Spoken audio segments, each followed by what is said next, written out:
La evidencia muestra que desde el Nuevo Testamento ya existían obispos, presbíteros y diáconos, y que la iglesia funcionaba con un orden estable, no como un movimiento improvisado.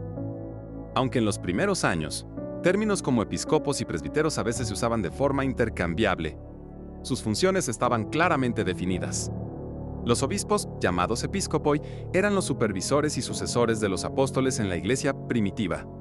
Ejercían como los pastores principales de las comunidades, con la responsabilidad de enseñar la doctrina, gobernar al pueblo de Dios y santificar a los fieles.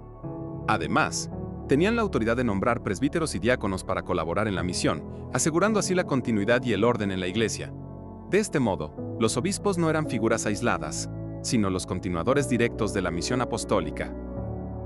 Ven, te lo demuestro con la Biblia. En el Nuevo Testamento encontramos evidencias claras del papel de los obispos. En Hechos 20:28, San Pablo se dirige a los episcopoi de Éfeso y afirma que el Espíritu Santo los ha puesto como obispos para pastorear la iglesia de Dios. Desde el punto de vista histórico, Timoteo y Tito son presentados como ejemplos de liderazgo eclesial en el siglo I, actuando como responsables de organizar y guiar las comunidades. Por eso, la iglesia primitiva entendía que los obispos eran sucesores de los apóstoles y fundamento visible de unidad. Dentro de la iglesia, los presbíteros, llamados presbítero, eran los ancianos y colaboradores directos del obispo en la iglesia primitiva.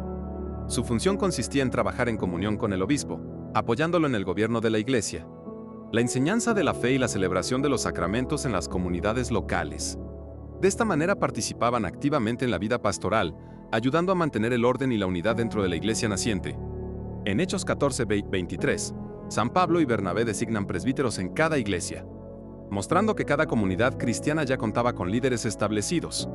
Más adelante, en Hechos 15:2 y 15:6, los presbíteros participan en el Concilio de Jerusalén junto con los apóstoles, lo que evidencia su papel activo en las decisiones de la iglesia. Asimismo, en 1 de Timoteo 5:17, se reconoce su autoridad especialmente en la enseñanza y el gobierno de la comunidad, confirmando su importancia dentro de la estructura eclesial desde los primeros tiempos. Desde el punto de vista histórico, el término presbíteros es el origen de la palabra sacerdote, mostrando la continuidad del ministerio desde la iglesia primitiva hasta hoy. Ya en el siglo I, los presbíteros no actuaban de forma aislada, sino que formaban un colegio presbiteral alrededor del obispo, colaborando estrechamente con él en el gobierno y la vida de la comunidad cristiana, lo que reflejaba una estructura clara y organizada dentro de la iglesia naciente.